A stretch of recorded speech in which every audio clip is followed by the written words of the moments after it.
Good afternoon बच्चों। बच्चों आज हमें पढ़ना है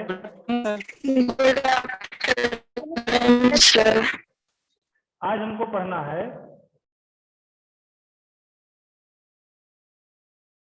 भगवान के डाकिए। इस पाठ के जो रचयिता हैं वो हैं रामधारी सिंह दिनकर। रामधारी सिंह दिनकर जी इस पाठ में क्या कहते हैं आइए जानते हैं।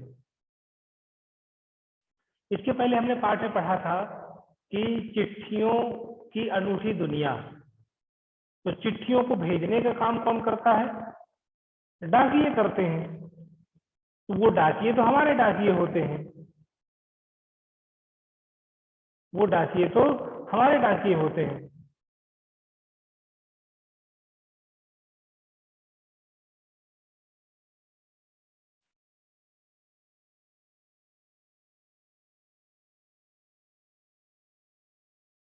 तो भगवान के डाकिये कौन होते हैं आइए जानते हैं।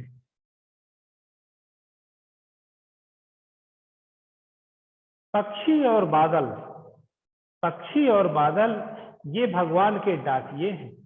पक्षी और बादल ये भगवान के डाकिये हैं जो एक महादेश से दूसरे महादेश को जाते हैं। हम तो समझ नहीं पाते मगर उनकी लाई चिट्ठियां पेड़ पौधे पानी और पहाड़ बांटते हैं। हम तो केवल यह आंकते हैं, हम तो केवल यह आंकते हैं कि एक देश की धरती दूसरे देश को सुगंध भेजती है और वह सौरभ हवा में तैरते हुए पक्षियों की पांखों पर तिरता है और एक देश का भाप दूसरे देश में पानी बनकर गिरता है। ये मुक्त छंद की कविता है। मुक्त छंद का मतलब होता है इसमें छंद नहीं होते, तुकबंदी नहीं होती, दोहा चौपाई जैसे, है ना। तो ये मुक्त छंद की कविता है रामधारी सिंह दिनकर की और इन्होंने भगवान के डाकिये पर लिखा है।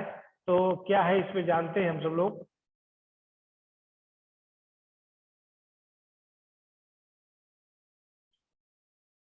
पक्षी और बादल को भगवान का डाकिया कहा गया है। जैसे कि हमारा कोई संदेश कहीं दिल्ली लेकर के जाना है तो डाकिया लेके जाता है। और अगर पक्षी जो है किसका संदेश लेकर के आते हैं? भगवान का। पक्षी किसका संदेश लेकर के आते हैं? मौसम का। तो पक्षी और बादल ये भगवान के डाकिये हो गए जो कि एक महादेश से दूसरे महादेश को जाते हैं। जैसे कि भारत से पाकिस्तान, पाकिस्तान से अफगानिस्तान, ये कौन जाते हैं? पक्षी और बादल। इनके लिए कोई देश की सीमा थोड़ी है कि यहाँ से भारत पाकिस्तान की लाइन आ जाती है, बांग्लादेश की लाइन आ जाती है। हम तो नहीं समझ पाते हैं मगर उनकी लाई चिट्ठियां पेड़ पौधे पानी और पहाड़ बांटते हैं।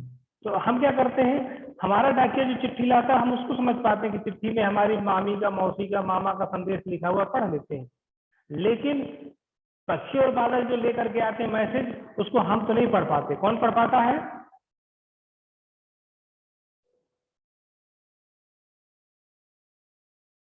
उसको कौन पढ़ पाता है? पढ़ पाते हैं पेड़ पौधे पानी और पहाड़। पेड़ पौधे पानी और पहाड़ ये पक्षी और बादल के द्वारा लाया गया भगवान का जो संदेश है उसको पढ़ लेते हैं। ठीक है, आगे। अब ये जब देखिए पक्षी और बादल यहाँ पे चित्र में दिखाई दे रहे हैं ना, ये जब जा रहे होते हैं तो हम क्या अनुमान करते हैं? हम तो केवल यह आंकते हैं, आंकते मैंने अनुमान लगाते हैं कि एक देश की धरती दूसरे देश को सुगंध भेजती है। हम सोच रहे हैं कि एक देश की धरती दूसरे देश को सुगंध भेजती है। सुगंध का मतलब अभी पता करेंगे, शांति का संदेश। ठीक है। और वह सौरभ हवा में तैरते हुए, और वह सौरभ हवा में तैरते हुए यानी वो सौरभ यानी सुगंध ही कहेंगे। तो शांति का संदेश जो है हवा में तैरते हुए पक्षियों की पांखों पर तिरता है, यानी पक्षियों की पंखों पर तैरता है, उड़ता है और एक देश का भाप दूसरे देश में पानी बनकर गिरता है। तो भाप यानी जो पानी बरसता है ना, वो भाप ही तो होती है। बादल के रूप में भाप आता है और वो पानी बरस जाता है। जैसे श्रीलंका का भाप भारत में आके बरस जाता है, भारत का बना हुआ भाप बांग्लादेश में बरस जाता है। इस तरीके से एक देश का भाप दूसरे देश में पानी बनकर गिरता है। यहाँ कविता में कुछ और अन्य अर्थ हैं जो कवि ने कहे हैं, उस सब की चर्चा हम अभी करेंगे, लेकिन फिलहाल आपसे जान लेते हैं कि आपकी समझ में क्या आया। चलिए तो सर हमें पूछना सर। हाँ पूछो। सर आंकते मतलब क्या होता है सर? आंकते का मतलब ये है अनुमान लगाते हैं। अनुमान लगा। आंकते का मतलब अनुमान लगाते हैं, ठीक है। Yes sir. चलिए देखते हैं और कोई बताएगा। सूर्यांश मित्रा, सूर्यांश मित्रा,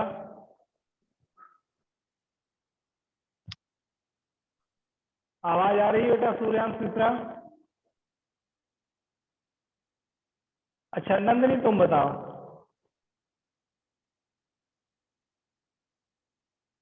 नंदिनी,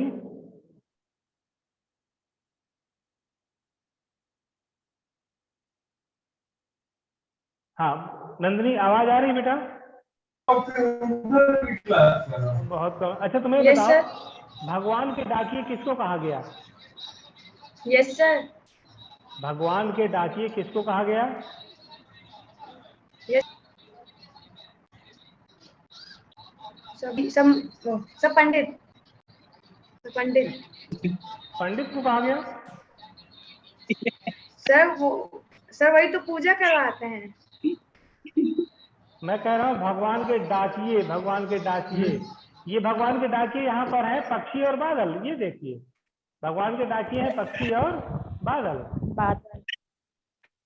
पक्षी और बादल ये भगवान के डाकिए, बादल। ठीक। अच्छा, और ये कहाँ जाते हैं? एक देश से, एक महादेश से दूसरे महादेश को ये जाते हैं, ठीक। अच्छा अब जानते हैं। सर पक्षी तो मौसम बताते हैं ना? हाँ तो वही मौसम बताने का काम ही, संदेश भेजने का काम है। अब जैसे ही बादल आते हैं, पक्षी आते हैं, तो पेड़ पौधों को लगता है कि बारिश आने वाली है।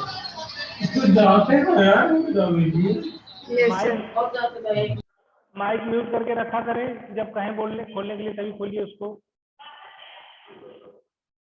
चलिए अगला प्रश्न मेरा, पक्षी और बादल जो चिट्ठियां लेकर के आते हैं उसको कौन पढ़ पाता है? देखते हैं इसको कौन उत्तर देगा। अर्पित पांडे, अर्पित पांडे।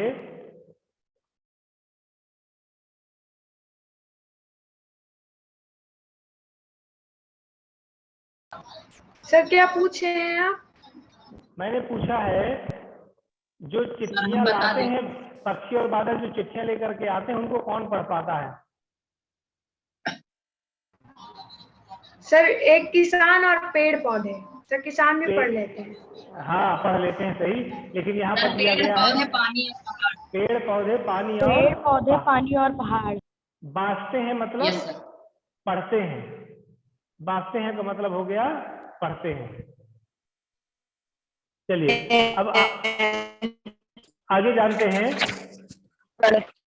हम लोग क्या अनुमान लगाते हैं? हम लोग क्या अनुमान लगाते हैं? देखते हैं कौन बताएगा। स्वर्णिमा बताओ बेटा, हम लोग क्या अनुमान लगाते हैं?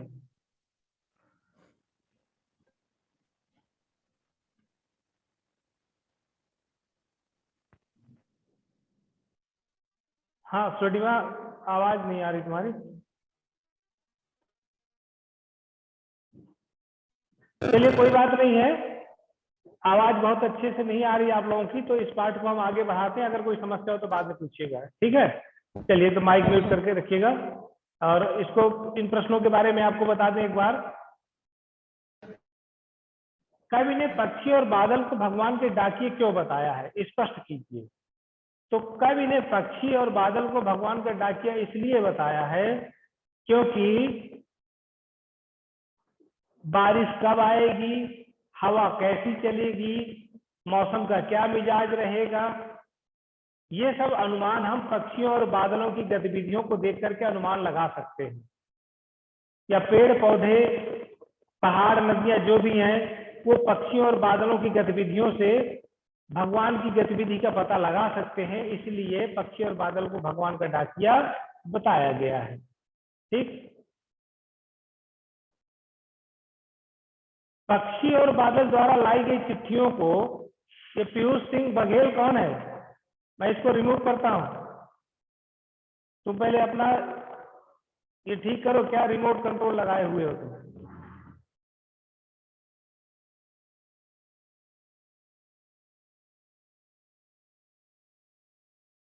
पक्षी और बादल द्वारा लाई गई चिट्ठियों को कौन कौन पढ़ पाते हैं, सोचकर लिखिए। तो पक्षी और बादल द्वारा लाई गई चिट्ठियों को पढ़ पाते हैं, हमने पीछे देखा था कि पेड़ पौधे पहाड़ नदियां इत्यादि पढ़ लेते हैं, आप उनको लिख दीजिएगा। और कौन पढ़ पाता है, अपने अपने उत्तर भी अब बना लीजिएगा। इसमें किन पंक्तियों का भाव है, पक्षी और बादल प्रेम सद्भाव और एकता का संदेश एक देश से दूसरे महादेश को भेजते हैं, तो इसका है, ये देखिए, एक देश की धरती दूसरे देश को सुगंध भेजती है। ये इस सुगंध का मतलब होता है प्रेम सद्भाव और एकता का संदेश। सुगंध का मतलब प्रेम सद्भाव और एकता का संदेश पक्षी और बादल एक देश से दूसरे देश को भेजते हैं। अच्छा, प्रकृति देश देश में भेदभाव नहीं करती, एक देश से उठा बादल दूसरे देश में बरस जाता है। प्रकृति देश देश में भेदभाव नहीं करती, एक देश से उठा बादल दूसरे देश में बरस जाता है।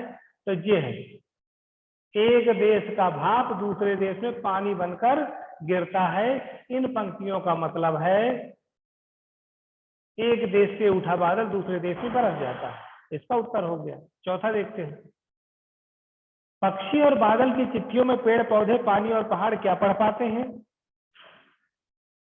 तो ये प्रकृति की क्या गतिविधियां हैं, यानी बारिश कब होगी, हवा कैसी चलेगी, बादल कब और ज्यादा आ जाएंगे, पक्षी कितनी देर तक उड़ेंगे चहचहाएंगे, घर कब चले जाएंगे, पक्षी क्या खाते हैं, बादल किधर उड़ते हैं, ये सारी चीजें पेड़ पौधे पानी और पहाड़ पढ़ पाते होंगे। अनुमान लगा के आपको लिखना है। ठीक है, कोई परफेक्ट उत्तर नहीं, आपको अनुमान लगा के लिखना है, सारे अनुमान पर आधारित है। और एक देश की धरती दूसरे देश को सुगंध भेजती है, कथन का भाव स्पष्ट कीजिए। तो आप इसी को लिख सकते हैं, एक देश की धरती दूसरे देश को सद्भाव एकता का संदेश, प्रेम सद्भाव एकता का संदेश भेजती है। ठीक, ये हो गया। तो चलिए अब देखते हैं। हाँ, कुछ प्रश्न पूछना है आपको, किसी को? जो मैंने बताया अभी आपको सब समझ में आ गया?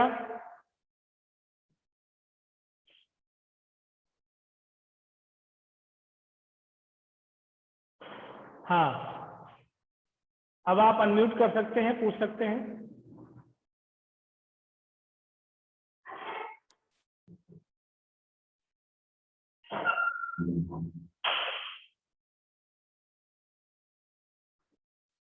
हाँ चलिए बताइए, अब आपको क्या पूछना है इस पाठ में?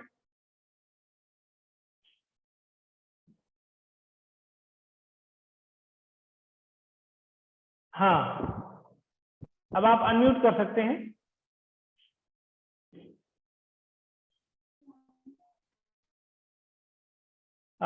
निष्ठा? सर कुछ नहीं। निष्ठा? Yes sir. क्लास समझ में आई बेटा? Yes sir. तो उम्मीद है इस पाठ के प्रश्नों के उत्तर आप लोग कर लेंगे। हाँ बोलिए सर। सर तीर्था मत क्या होता है? हाँ फिर से बोलिए। सर तीर्था मतलब क्या होता है? तीर्था मतलब तैरता, तैरता या उड़ता। ठीक है, तीर्था मतलब तैरता या उड़ता। हाँ, तो और किसी को कुछ पूछना है इसमें?